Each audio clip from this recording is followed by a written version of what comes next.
মাস আমাদের কাছাকাছি আমাদের কাছে চলে আসছে। সেই মাসের নাম হলো রবিউল আউয়াল মাস। কি মাস বলেন? রবিউল আউয়াল মাস।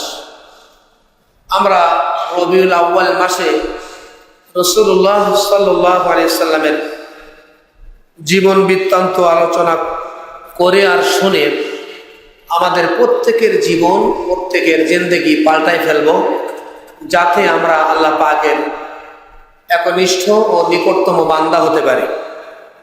রাসূলুল্লাহ সাল্লাল্লাহু আলাইহি ওয়াসাল্লামের জন্মগ্রহণ করার পূর্বে আল্লাহ পাক উনি জন্মগ্রহণ করবেন এর আগ থেকেই তার মুআজিজা প্রকাশ করেছেন। রাসূলুল্লাহ সাল্লাল্লাহু আলাইহি ওয়াসাল্লাম অগণিত আল্লাহ পাকের পক্ষ থেকে তার জন্মগ্রহণ করার পূর্বে আল্লাহ রাব্বুল আলামিন তার মুআজিজা প্রকাশ করে দিয়েছেন।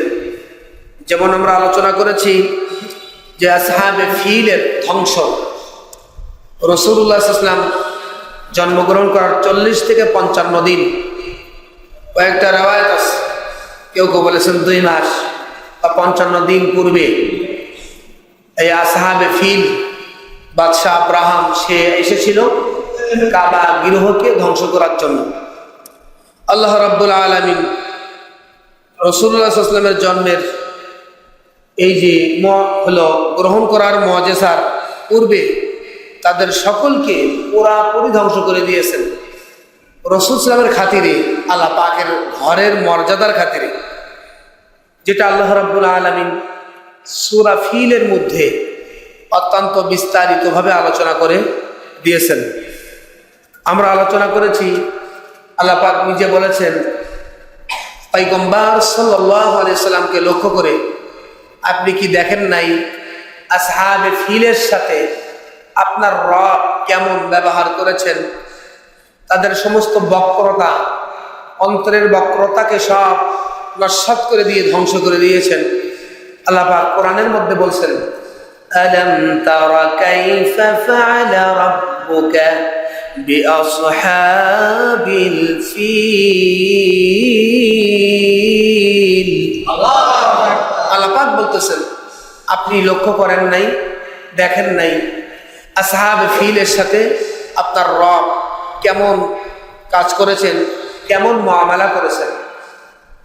এরপর আল্লাহ পাক বলতেছেন আলাম ইয়াজআল কাইদাহুম ফি তাদলিল, বলতেছেন আপনি আলাম ইয়াজআল কাইদাহুম, আল্লাহ কি করেন নাই, আল্লাহ তাদের সমস্ত কৌশল প্রকৌশল, অন্তরের বক্রতাকে সব নস্যাৎ করে দিয়েছেন, ধূলিসাৎ করে দিয়েছেন, নিশ্চিহ্ন করে দিয়েছেন। তারা যে মিশন নিয়ে, অগণিত সৈন্যের বহর নিয়ে, শক্তিশালী সৈন্য দল নিয়ে আর শক্তিশালী মখলুক হাতি নিয়ে এসেছিল, তাদের মাকসাদ ছিল কাবা গৃহকে নিশ্চিহ্ন করে দেওয়া। কেন?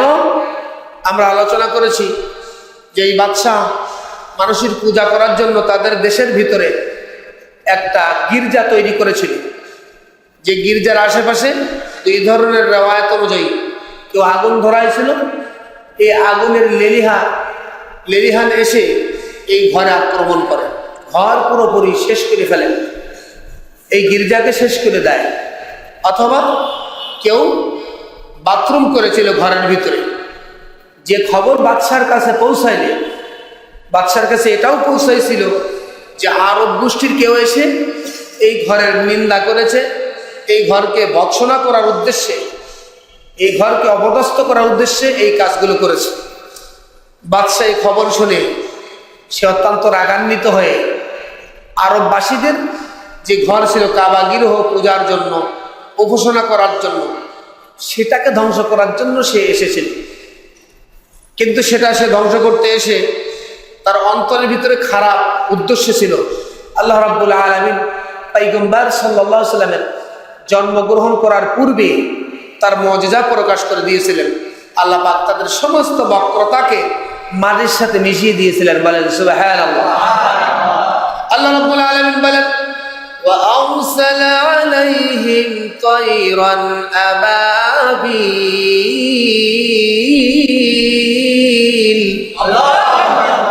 আল্লাহ রাব্বুল আলামিন বলেন আমি আমি তাদের ধ্বংস করার জন্য তাদের উপরে প্রেরণ করলাম অগণিত পাখির দল। ছোট ছোট পাখির দল এসে কঙ্কার নিক্ষেপ করে দিল, আর আমি কঙ্কারগুলো গুলির চাইতে অত্যন্ত গতিশীল করে তাদের এপাশ দিকে ঢুকে ওপাশ দিকে বের করে দিলাম। বলেন সুবহানাল্লাহ। হাতির এক পাশ দিয়ে ঢুকছে, অপার পাশ দিয়ে বের হয়ে গেছে। সৈন্য দল অগণিত সৈন্য মৃত্যুমুখী হয়েছে, অগণিত সৈন্য পালায়ন করেছে। তারা পালায়ন করে সেখান থেকে স্থান ত্যাগ করে চলে গেছে। যারা এই দলকে পরিচালনা করেছিল তারা অন্ধত্ব রূপ নিয়ে পরবর্তীতে মক্কাতে এসেছিল। হযরত আম্মা জান আয়েশা সিদ্দিকা রাদিয়াল্লাহু তাআলা আনহা তাদের দেখে চিনে ফেলেছিলেন এবং বুঝতে পেরেছিলেন এরা হলো সেই গ্রুপের প্রধান যারা এই আল্লাহ পাকের ঘর কাবা ঘরকে ধ্বংস করতে এসেছিল। আল্লাহ পাক তাদের সরাসরি দেখাই দিয়েছেন যে রাসূলুল্লাহ সাল্লাল্লাহু আলাইহি ওয়াসাল্লামের জন্মগ্রহণ করার পূর্বে আল্লাহ পাক এই ঘটনা ঘটাইছেন। আমি আপনি যেই নবীর উম্মত, ওই নবী সাধারণ কোনো নবী নয়, সমস্ত নবীকুলের সর্দার, যার নাম কি বলেন মুহাম্মাদুর রাসূলুল্লাহ সাল্লাল্লাহু আলাইহি ওয়াসাল্লাম। আমরা এই নবীর উম্মত হওয়ার কারণে আমরা খুশি নাকি বেজার? ঈমানের সাথে বলতে হবে এই নবীর বিরুদ্ধে কিছু কুলাঙ্গার আছে, মাঝে মাঝে দেশের ভিতরে বিদেশ থেকেও এই নবীর বিরুদ্ধে লেখালেখি করে, অথবা এই নবীর বিরুদ্ধে স্লোগান তোলে, অথবা এই নবীর বিরুদ্ধে বিভিন্ন কথোপকথন ছড়ায়। আমরা এই নবীর উম্মত হওয়ার কারণে যদি খুশি হয়ে থাকি, যারা নবীর বিরুদ্ধে কথা বলবে, যেই জিহ্বার দ্বারা নবীর বিরুদ্ধে কথা বলা হবে, ওই জিহ্বাকে টেনে ছিঁড়ে ফেলা হবে। কথা বলেন ঠিক না বেঠিক? যেই হস্ত দিয়ে কলমের মাধ্যমে নবীর বিরুদ্ধে লেখা হবে, ওই হাত কলম সহকারে ছিঁড়ে ফেলা হবে। কথা বলেন ঠিক না বেঠিক? এটা মুসলমানদের ঈমানের দাবি। মুসলমানরা জীবন দিতে শিখা, রক্ত রঞ্জিত করতে রাজপাত শিখা, কিন্তু পিয়ারা হাবিব সাল্লাল্লাহু আলাইহি ওয়াসাল্লামের বিরুদ্ধে কেউ স্লোগান দেখ, কেউ কোনো বই পুস্তক লিখুক, এটা কেউ কোনো মুসলমান তৌহিদি জনতা মেনে নিতে পারে না। কথা বলেন ঠিক না বেঠিক? আমার বন্ধুগণ, রাসূলুল্লাহ সাল্লাল্লাহু আলাইহি ওয়াসাল্লাম যখন জন্মগ্রহণ করলেন, জন্মগ্রহণ করার পরে রাসূলুল্লাহ সাল্লাল্লাহু আলাইহি ওয়াসাল্লামের জন্মগ্রহণ করার পরে আমেনা, সেই যুগে তো কোনো খবর ছিল না যে ছেলে ভূমিষ্ঠ হবে না মেয়ে ভূমিষ্ঠ হবে, মেশিনারি ছিল না। তো রাসূলুল্লাহ সাল্লাল্লাহু আলাইহি ওয়াসাল্লাম জন্মগ্রহণ করার পরে পেয়ারা হাবিব সাল্লামের মা তার দাদা আব্দুল মুত্তালিবকে কাহারোর মাধ্যমে খবর পাঠাইলেন যে আপনার বংশে একজন ছেলে সন্তান জন্মগ্রহণ করেছেন।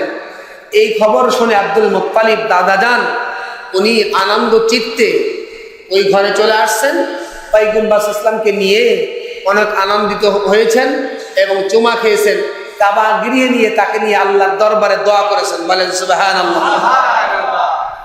রাসূলুল্লাহ সাল্লাল্লাহু আলাইহি ওয়াসাল্লাম জন্মগ্রহণ করার পরে উনি মায়ের দুধ খেয়েছেন, মাত্র মায়ের দুধ পান করেছেন 7 দিন। কয়দিন পান করেছেন? 7 দিন। উনি জন্মগ্রহণ করার পূর্বে ওনার পিতাকে উনি হারিয়েছেন।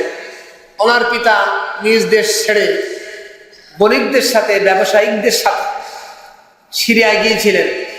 সে সমস্ত দেশ থেকে মাল সম্পদ নিয়ে আসতে আসতে, মদিনার ওপর দিয়ে আসতে আসতে হঠাৎ করে অসুস্থ হয়ে পড়েন।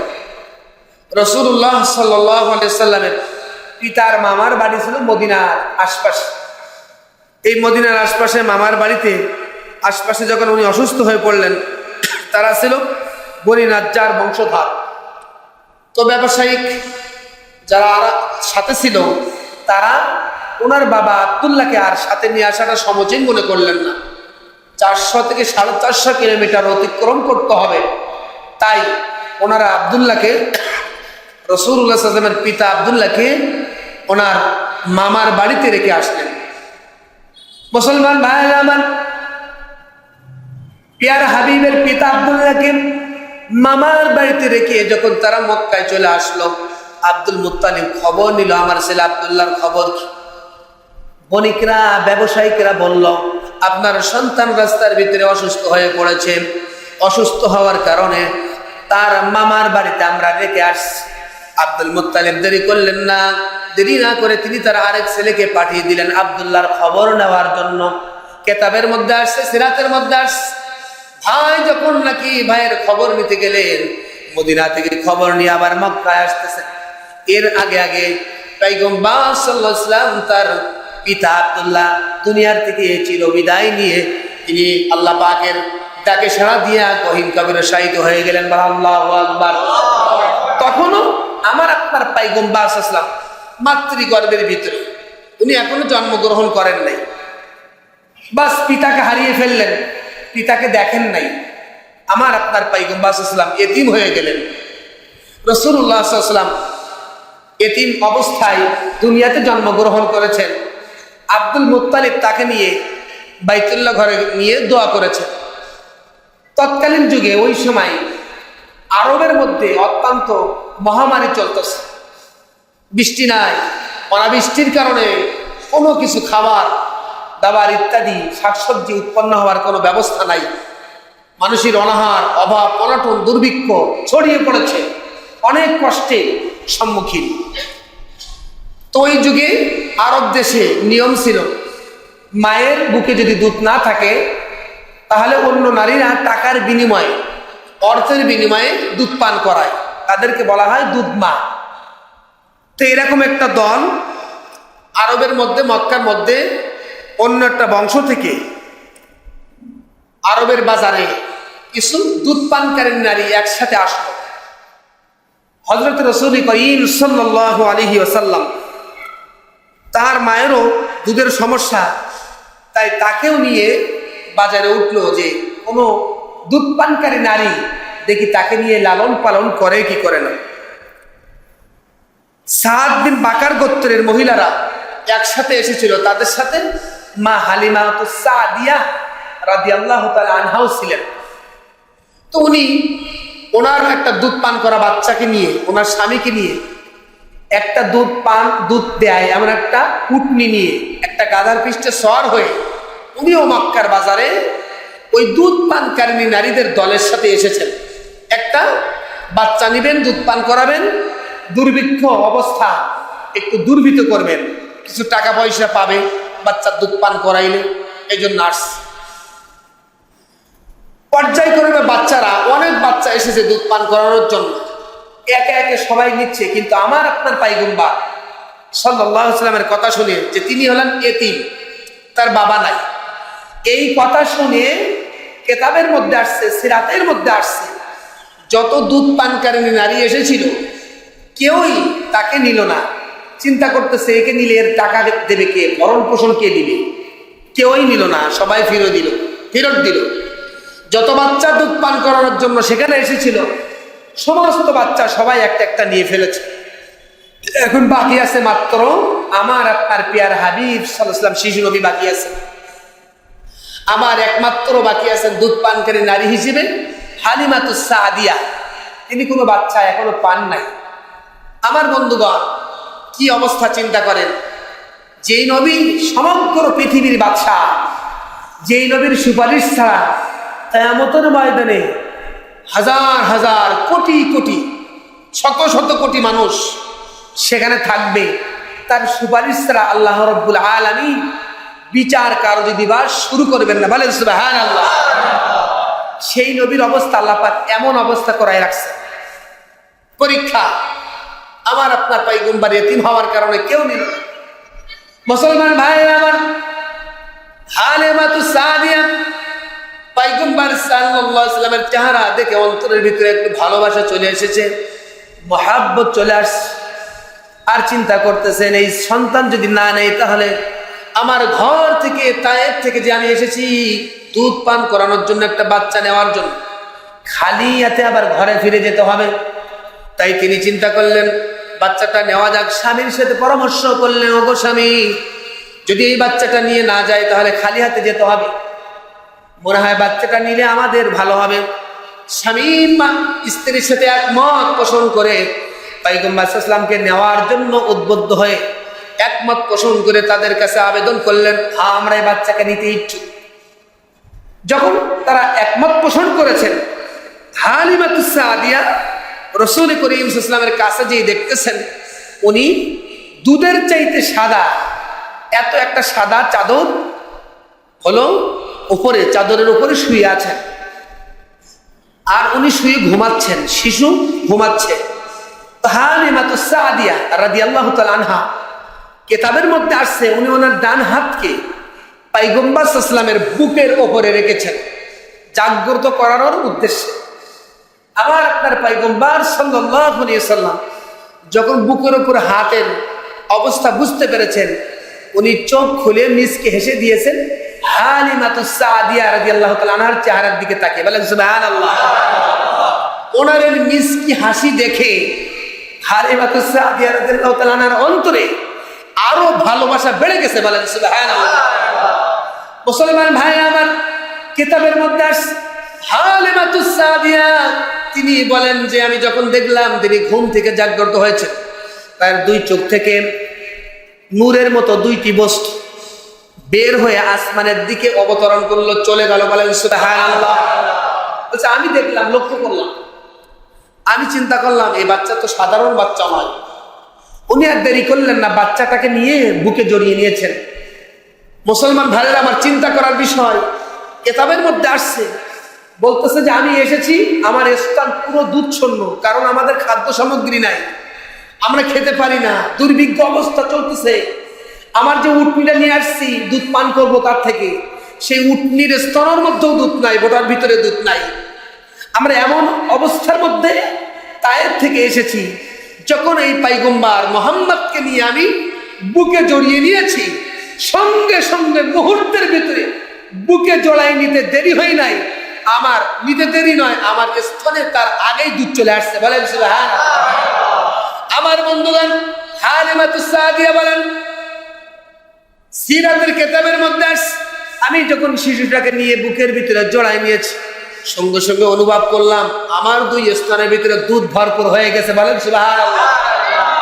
পয়গম্বর সাল্লাল্লাহু আলাইহি ওয়াসাল্লামের মুআজিজা আল্লাহ পাক দান করেছেন। বাস উনি বাচ্চা নিয়ে এখন প্রস্তুতি নিচ্ছেন, চলে যাবেন। অন্যান্য সাথী যারা এসেছিল একসাথে, নারীরা সবাই চলে গেছে, আগে বাচ্চা নিয়ে সবাই চলে গেছে। হালিমাতুস সাদিয়া রাদিয়াল্লাহু তাআলা আনহা ওনার স্বামী সহ প্রস্তুতি নিচ্ছেন। তো চিন্তা করলেন আমাদের তো ক্ষুধা লাগছে, কিছু খাই নাই, কিছু খাওয়া দরকার। তো ওনারা ইতিমধ্যে নজর করছেন ওই যে উটনি সাথে নিয়ে আসছে, যার দুধ তারা পান করবে, দেখে উটনির স্তনগুলো পুরাপুরি দুধে ভরপুর অবস্থায় টলমল টলমল করতেছে, বলেন সুবহানাল্লাহ। এই উটনির স্তনের মধ্যে দুধ দিয়েছেন কে? আল্লাহ। হালিমাতুস সাদিয়া রাদিয়াল্লাহু তাআলা আনহার স্তনের মধ্যে পয়গম্বর সাল্লাল্লাহু আলাইহি ওয়াসাল্লামের খাওয়ার জন্য দুধের ব্যবস্থা করেছেন কে? আল্লাহ রাব্বুল আলামিন।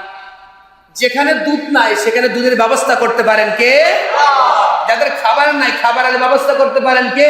আল্লাহ। ও ভাই, ইয়াকিন পয়দা করতে হবে, ইয়াকিন। সেই আল্লাহ আজ আছে না নাই? আছে। আমরা থাকবো না, তিনি চিরকাল থাকবেন, কথা বলেন ঠিক না বেঠিক? ইয়াকিন পয়দা করে আমাদের থেকে আল্লাহ পাকের নাফরমানি দূর করতে হবে। আল্লাহ পাক যে কাজগুলো ভালোবাসেন সেগুলো আমাদের প্রত্যেকের জীবনে, দৈনন্দিন জীবনে প্রতিষ্ঠা করতে হবে, কথা বলেন ঠিক না বেঠিক? হালিমাতুস সাদিয়া রাদিয়াল্লাহু তাআলা ওনার স্বামীকে বললেন দুধ দহন করার জন্য। উটনির দুধ দহন করছেন ওনার স্বামী। দুধ দহন করে ওনার বাচ্চা, ওনারা দুইজন সবাই মিলে দুধ পান করেছেন, উটনির দুধ। সবচেয়ে বড় মজার ব্যাপার, আমার পয়গম্বর সাল্লাল্লাহু আলাইহি ওয়াসাল্লামকে উনি ডান স্তন মুখে দিয়ে খাওয়াইছেন। এরপরে যখন কিছু দুধ পান করেছেন, বাম স্তন মুখে দিচ্ছেন, কিন্তু উনি নিচ্ছেন না, বলেন সুবহানাল্লাহ। ছোট শিশু কি জানে?